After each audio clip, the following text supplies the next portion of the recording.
So, good morning sa inyo mga idol. Good morning sa inyo mga kabakas. So, isang panibagong video tutorial na naman ang ating pag-uusapan ngayon. Napakahalaga nating pag-usapan tungkol dito sa ating CDI, stator at regulator ng ating Barako Uno.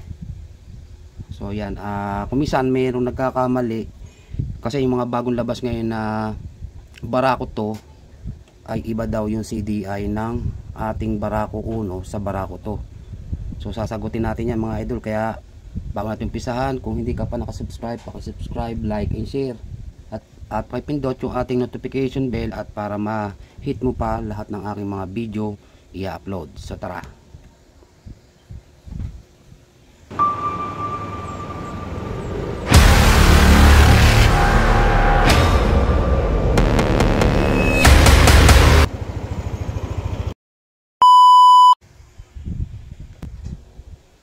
So okay mga idol, yan mga kabakas, kung mapapansin ninyo yan, nandyan lahat yung ating CDI, stator at saka regulator at yung mga color coding, kung paano nga ba nagpapunction at kung saan pumupunta yung ating mga connection ng ating wiring system ng ating Barako Uno. So tatalakayin natin mga idol yung Barako Uno. Kung mapapasin nyo yan, may Barako Uno at Barako 2. Kaya ako nilagyan ng Barako Uno at Barako 2 kasi yung CDI ng Barako Uno at saka Barako 2 mga idol ay iisa.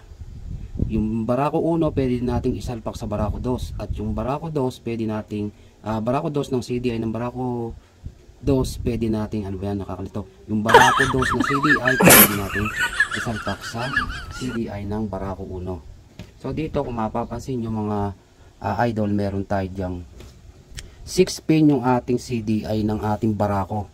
So ito mga kabakas at mga idol ay 6 sa 2, 3, 4, 5, 6. So itong nasa gitnang ito mga idol, hindi na natin to wala po ito yung connection, bali 5 wire lang ang lalabas dyan.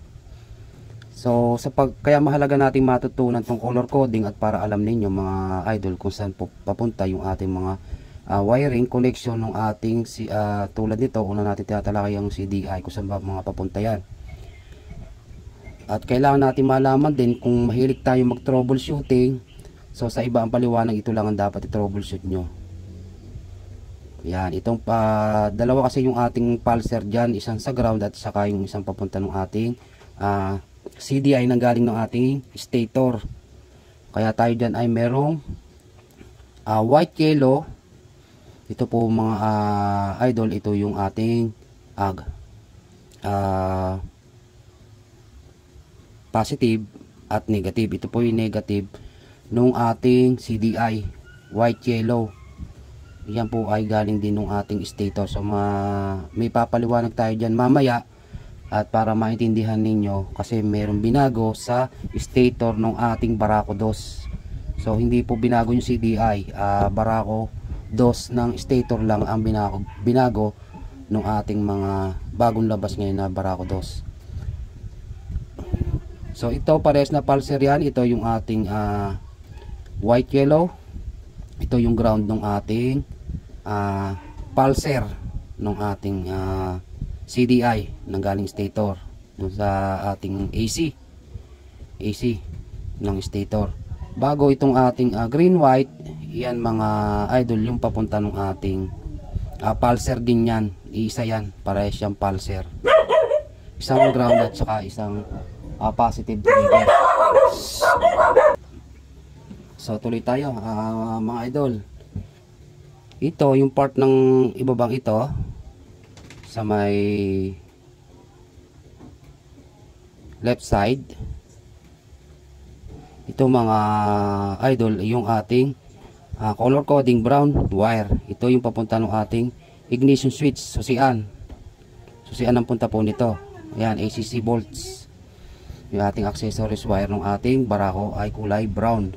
Bago itong sa part na itaas, itong kulay black, yan po ay papunta ng ating ignition coil. So ano yung ignition coil natin? Yun ang papunta po ng ating ignition coil. Papunta ng ating high tension wire at papunta ng ating spark plug cap. Bago yung kanyang black yellow, yun po yung ating negative ground ng ating CDI.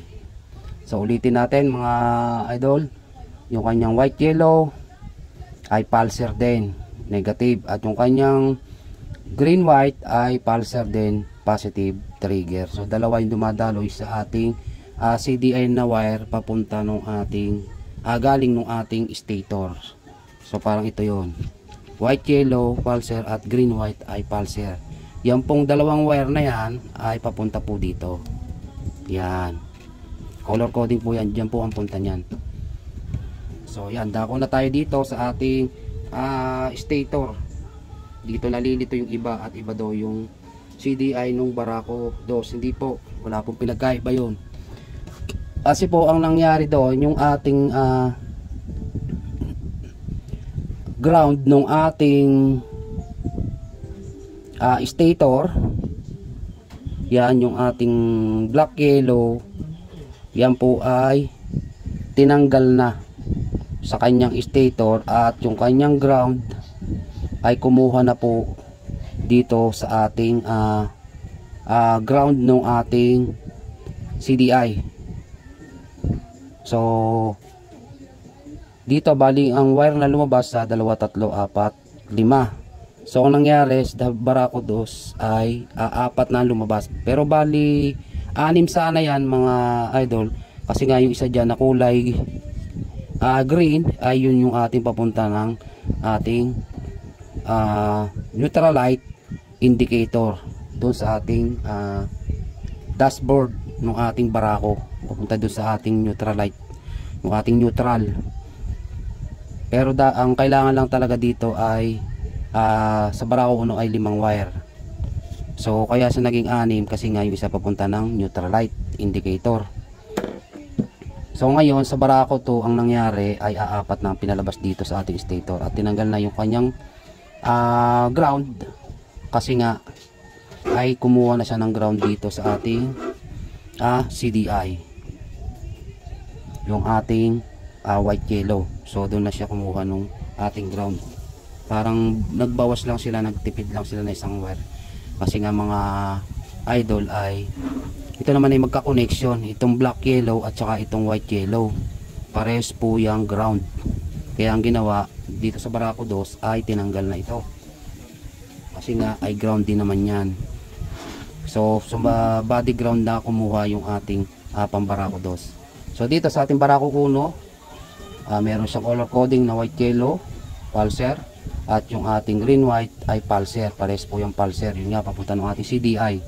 Ngayon yung ating yellow at pink rectifier regulator, ito po yung papunta ng ating regulator. Ito white, yellow at saka pink, ito po ay papunta dito sa ating pink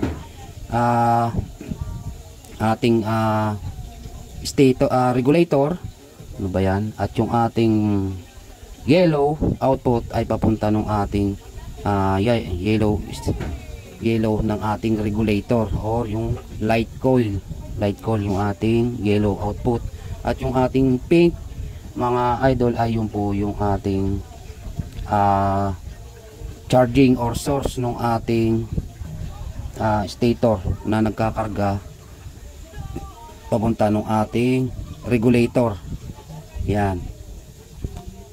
At bago yung ating yung black sa ating Barako ng black yellow, yun po ay ground.